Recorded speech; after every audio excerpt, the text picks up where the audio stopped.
What is up, guys? Welcome back to the Lock and Cash podcast. I'm solo this week. Bruce got sick, so he had to miss it. Shame on him. He'll be back next week, and we'll go over the week 3 slate in the NFL and some other stuff as well. For this week, I'm going to give you guys 2 games. Now, remember, earlier this week, if you guys didn't catch it yet, on Wednesday, I posted an NFL video going through all of the games on the slate. All right, and I gave you guys my kind of quick leans, early thoughts, went over some of the line movement that already happened once the line opened. So this video, I'm not going to go through the entire slate again. I'm going to focus in on a couple of picks, official picks that I have this weekend that I'm going to give you guys that you can tail with me.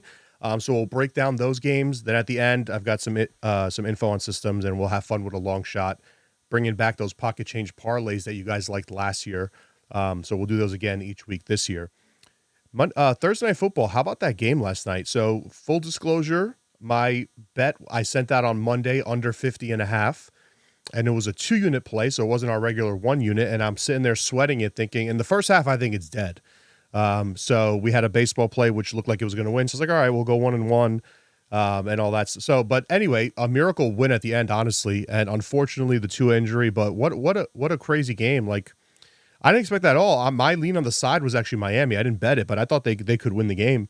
But Buffalo just really has their number. I mean, they just cannot beat them. And that game was a blowout. Now we do have a teaser with the first leg being Buffalo. So we had them plus 2.5 up to plus 8.5.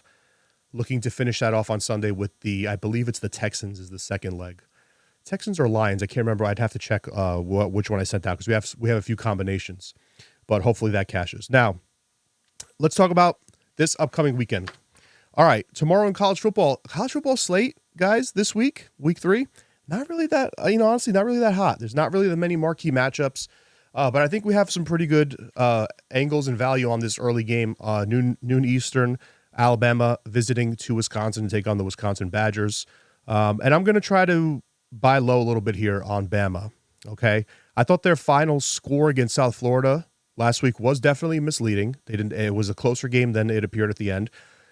But for some reason, they've had trouble with South Florida the last couple seasons. So I'm going to kind of put that game aside. The offensive line was a weak spot in that game. I didn't love the way they looked, but I think they're going to improve as the season goes on. All right. And if they do improve and when they are good in that game, you saw when Milroe has a clean pocket, that offense is lethal. He's got weapons all over the place. You saw what Ryan Williams did to that defense.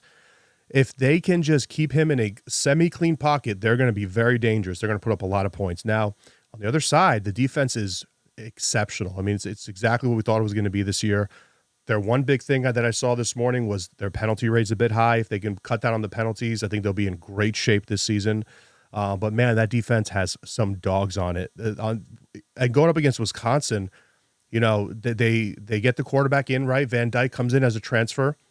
That hasn't seemed to have found it yet, and I'm a little bit concerned about them going forward on offense. You always know kind of like that Wisconsin style of football, they're going to have a competitive defense. They're going to have some things they can do well on that side of the ball.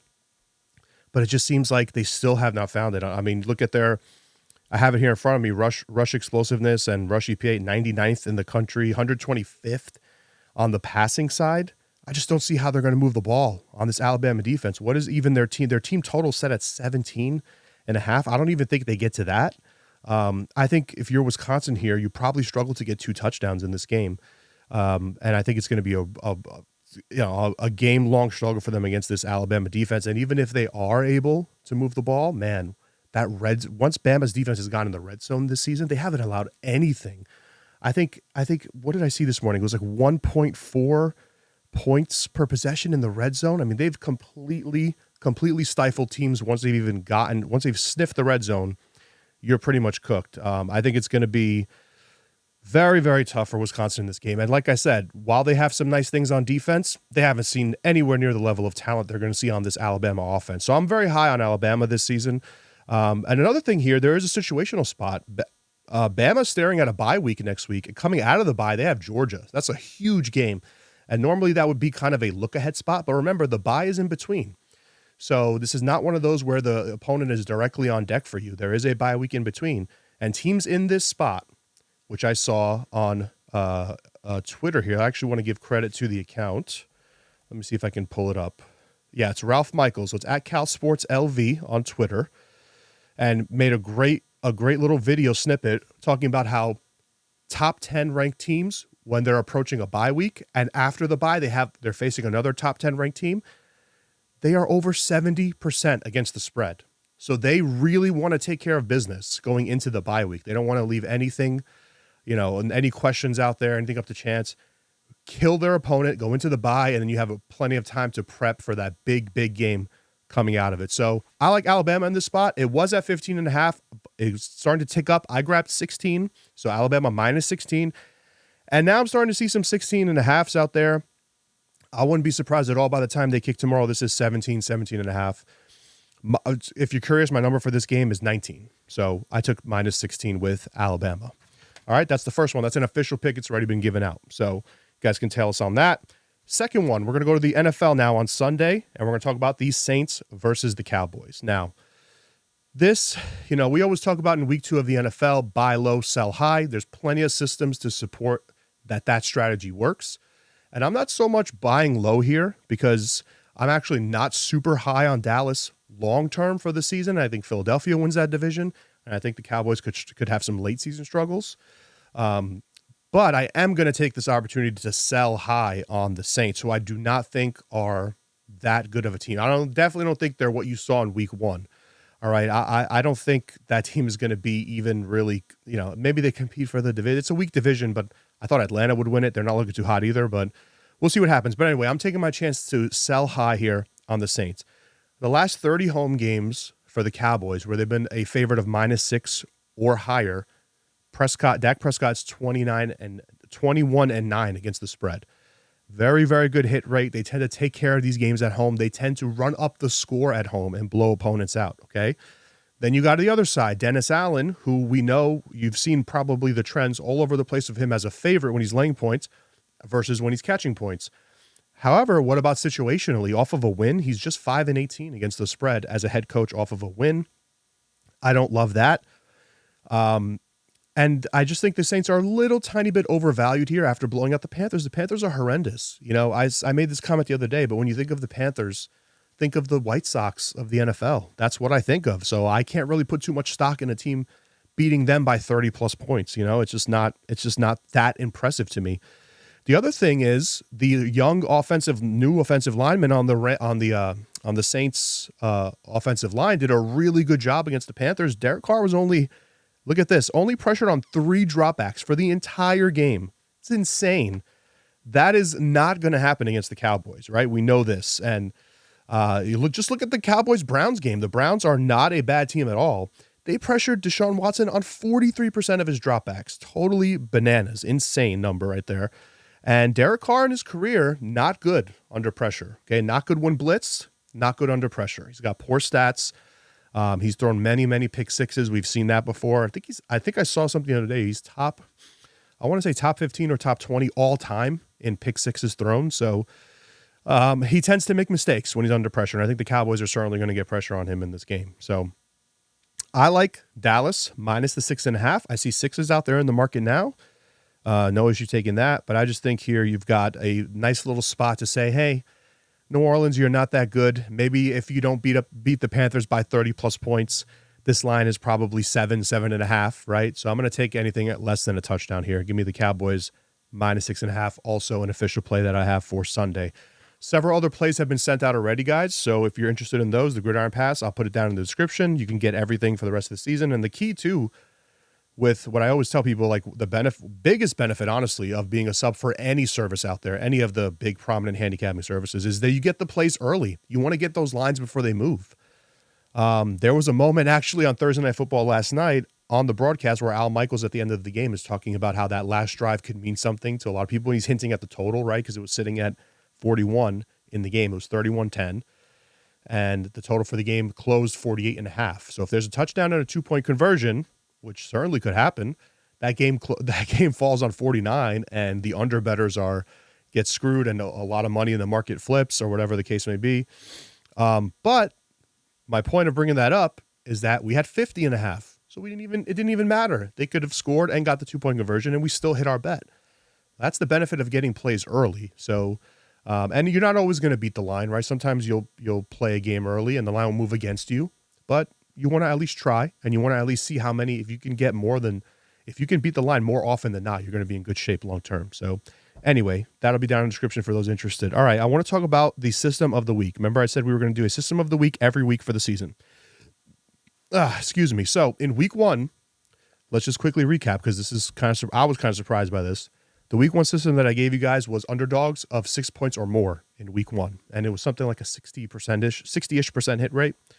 A little over, I think. There were 3 teams. The Cardinals, who covered. The Broncos, who got a garbage time cover.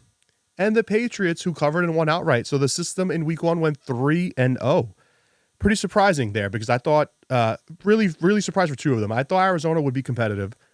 But I thought that the Seahawks and the Bengals would win and cover. So a little surprising that went a perfect 3-0 for week 1.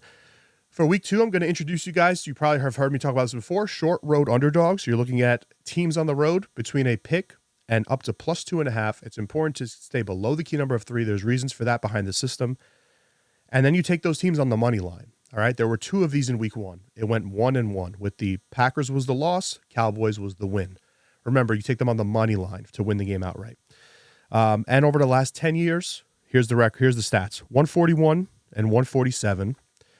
But remember, it's underdogs on the money line. So anything above 49%, basically, you're good. Up 22.5 units and with an 8% ROI. Okay. It's 1-0 so far this week, week 2, because the Bills just won outright last night as 2.5-point underdogs. You've got 2 more on Sunday. That would be the Giants catching 2 points, I believe it is, at Washington. You know, full disclosure, I like the other side of that game, but sometimes you disagree with systems. But the Giants fit it. Second one is the Rams. The Rams catching 1 point in Arizona. That one's a little more, I guess, you can stomach that one a little bit more if you're going to bet it. So the Giants and the Rams will be the short road dogs. That's your system of the week. All right. Last thing we're going to do is, like I said, when Bruce comes back, we'll each do one. We're going to start having long shots of the week, parlay of the week, whatever you want to call it. I'm going to do an anytime touchdown score parlay. And here's what we're going to do. I'm getting a little crazy, I will admit, and these are all just for fun. These are all just for sprinkles. Our main bets are always going to be our 1 unit, 2 unit plays. These are tiny. This is like, whatever your 10th or 2/10 of a unit is, something like that, 0.2, 0.1. Okay, mine is $20 to win over $500. Okay, so it's a bit crazy. 3 touchdown scorers. The first one is I'm going to take Jameson Williams against the Buccaneers. Have you seen the injury report for the Buccaneers secondary? It's crazy. They're going to have guys off the street basically playing corner. Give me Jameson Williams. You saw what he did in week 1. This is his breakout season. The Lions look heavily determined to get him used in the passing game. They're going to have plenty of opportunities. This game's going to be a shootout. The total 2 has already ticked up. You can tell that can kind of inform you where the line's moving. Total went from 48. I think it's 51 now. Both of these teams are going to be gunning it. He's going to have opportunities to catch the football in the end zone. Give me Jameson Williams plus 165 as the first leg. Second leg, Chiefs-Bengals. I think this one's pretty simple. I'm taking Isaiah Pacheco to score. Okay, he's minus 130. You saw what the Patriots did against the Bengals. That is the recipe. Now that DJ Reader is not there, the recipe for being that team is run the football on them. The Patriots ran on them all day long. It's not like they had crazy success, but they were able to maintain drives, move the chains slowly, take the clock down. I think, why can't the Chiefs do the same? They have an excellent offensive line. Pacheco runs very hard. I think he scores in this game. All right, and I think the Bengals could be in trouble. They've got a lot of issues.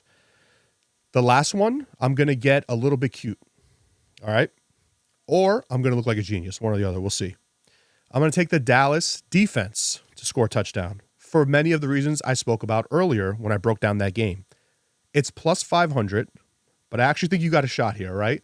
Carr was only pressured on 3 dropbacks last week. The Cowboys pressured Deshaun Watson on 43% of dropbacks. When Derek Carr is pressured, he's not good in his career. He's thrown a bunch of pick sixes. Maybe you get a strip sack, a scoop and score, whatever the case may be. I think the Dallas defense scores a touchdown this week. When you combine those 3 together, you get plus 27.13. So $20 will return 562 and some change at the end of that. All right. So we'll do one of those each week, guys, like I said. And, at some point, one of them is going to hit. And we'll see how we end up at the end of the year. Maybe we end up with a little bit of pocket change, right? That's why we call it the pocket change parlay. So All right, cool. So let's just recap real quick. I got Alabama minus 16 on Saturday for you guys. The Cowboys minus 6.5 on Sunday. Take a look at the short road underdogs. By the way, go follow us on Twitter. I post a bunch more systems on there and a bunch of trends on there. I've been going hard on there, so go take a look at the feed. You'll find a lot of information that doesn't make it into podcasts, into short form videos, because it's just, you're not going to make a video for every little piece of info, right? So go to Twitter, follow us there. It's at Lock and Cash. And I just gave you the parlay of the week. So I think we're pretty much done for this week, guys. Bruce will be back next week, and it'll be a bit of a longer podcast. But thank you guys, as always, for watching. Gridiron Pass down in the description below, and we'll catch you guys next week.